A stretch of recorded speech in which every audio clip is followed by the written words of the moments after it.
हिंदू धर्म ग्रंथों में इस प्रसंग से जुड़ी कई कथाएं प्रचलित हैं, जिनमें से सबसे पहली कथा के अनुसार ऐसा माना जाता है कि राधा कोई और नहीं बल्कि श्री कृष्ण का ही एक रूप थी। स्कंद पुराण की माने तो श्री कृष्ण को आत्मा राम भी कहा जाता है, अर्थात जो अपनी आत्मा में ही रमण करते हुए आनंदित रहता है और उसे आनंद की अनुभूति के लिए किसी अन्य की आवश्यकता नहीं होती। उनकी आत्मा तो राधा ही है, अतः राधा और कृष्ण को कभी अलग नहीं किया जा सकता। ऐसे में फिर राधा और श्री कृष्ण के विवाह होना और बिछड़ने का सवाल ही नहीं उठता। श्री कृष्ण ने ही खुद को दोनों रूपों में प्रकट किया है। ये भगवान का एक मनोरम रूप है। पुराणों में उनके इस रूप को रहस्य, अध्यात्म और दर्शन से जोड़कर देखा गया। वहीं ब्रह्म वैवर्त पुराण में वर्णित कथा के अनुसार श्री कृष्ण के साथ राधा गोलोक में रहती थी। एक बार उनकी अनुपस्थिति में श्री कृष्ण अपनी दूसरी पत्नी विरजा के साथ घूम रहे थे। तभी राधा आ गई। वे विरजा पर नाराज होकर वहां से चली गईं।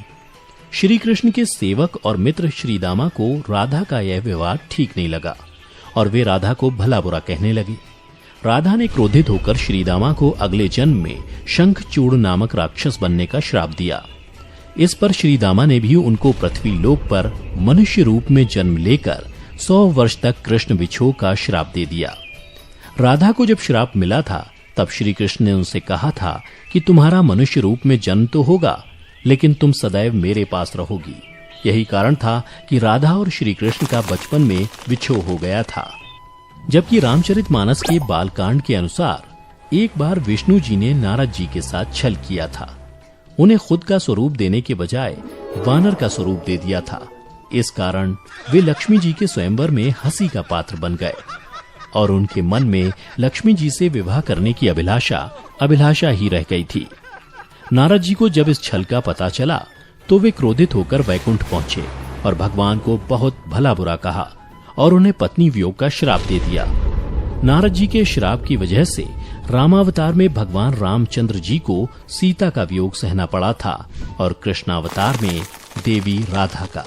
इसके अलावा एक अन्य पौराणिक कथा के अनुसार राधा श्री कृष्ण से 5 वर्ष बड़ी थी। राधा ने श्री कृष्ण को पहली बार जब देखा था जब उनकी मां यशोदा ने उन्हें ओखल से बांध दिया था। कुछ लोग कहते हैं कि वह पहली बार गोकुल अपने पिता वृषभानु जी के साथ आई थी, तब श्री कृष्ण को पहली बार देखा था। जबकि कुछ विद्वानों की माने तो कृष्ण और राधा की पहली मुलाकात संकेत तीर्थ पर हुई थी। जो भी हो, लेकिन जब राधा ने कृष्ण को देखा तो वह उनके प्रेम में पागल जैसी हो गई थी और कृष्ण भी उन्हें देखकर मोहित हो गए थे और फिर दोनों में प्रेम हो गया था।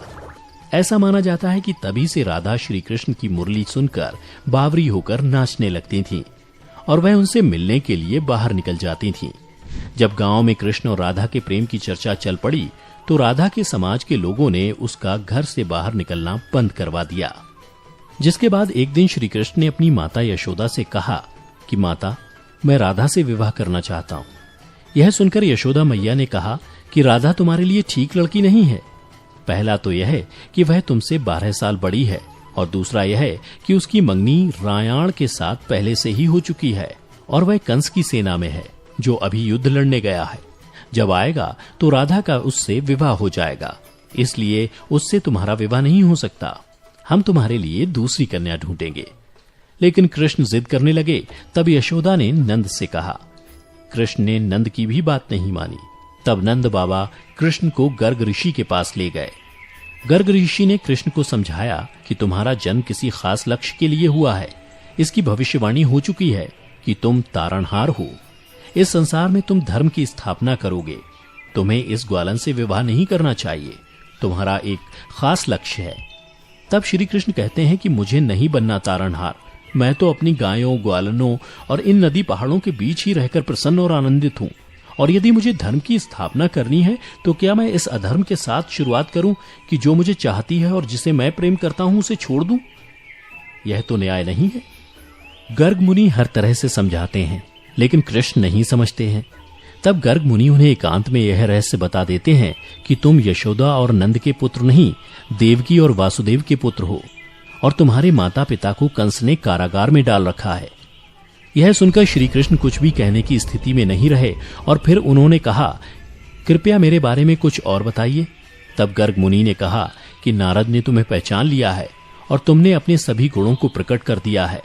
तुम्हारे जो लक्षण इस ओर संकेत करते हैं कि तुम ही वह महापुरुष हो जिसके बारे में ऋषि मुनि चर्चा करते हुए आ रहे हैं। यह सुनकर श्री कृष्ण चुपचाप उठे और गोवर्धन पर्वत की सबसे ऊंची चोटी पर जाकर अकेले आकाश को देखने लगे। बस वे वहीं दिन भर रहे और सूर्यास्त के समय ज्ञान को उपलब्ध हो गए। वहीं से उनकी दशा और दिशा बदल गई। फिर उसके बाद श्री कृष्ण कंस के बुलावे पर वृंदावन छोड़कर मथुरा चले गए और इधर राधा का विवाह यशोदा के भाई रायाण से हो गया। मित्रों, इसलिए भगवान कृष्ण ने कहा कि राधा तो मेरी आत्मा है, भले ऐसे में मैं उससे विवाह करूं या ना करूं, इससे क्या फर्क पड़ता है। विवाह के बाद भी राधा का ना तो मेरे प्रति स्नेह कम हुआ और ना ही मेरा राधा के प्रति। इसलिए मित्रों, अगर आप भी किसी से प्रेम करते हैं और आपकी उससे शादी नहीं होती है तो निराश ना हो, बल्कि उसके प्रेम को अपने मन में हमेशा के लिए याद रखें, जैसा कि श्री कृष्ण ने किया था। तो मित्रों, उम्मीद करता हूं कि आपको श्री कृष्ण और राधा की ये प्रेम कथा पसंद आई होगी। अगर पसंद आई हो तो इसे ज्यादा से ज्यादा लाइक करें और अपने दोस्तों के साथ शेयर भी अवश्य करें। फिलहाल आज की वीडियो में इतना ही। अब हमें इजाजत दें। आपका बहुत बहुत शुक्रिया।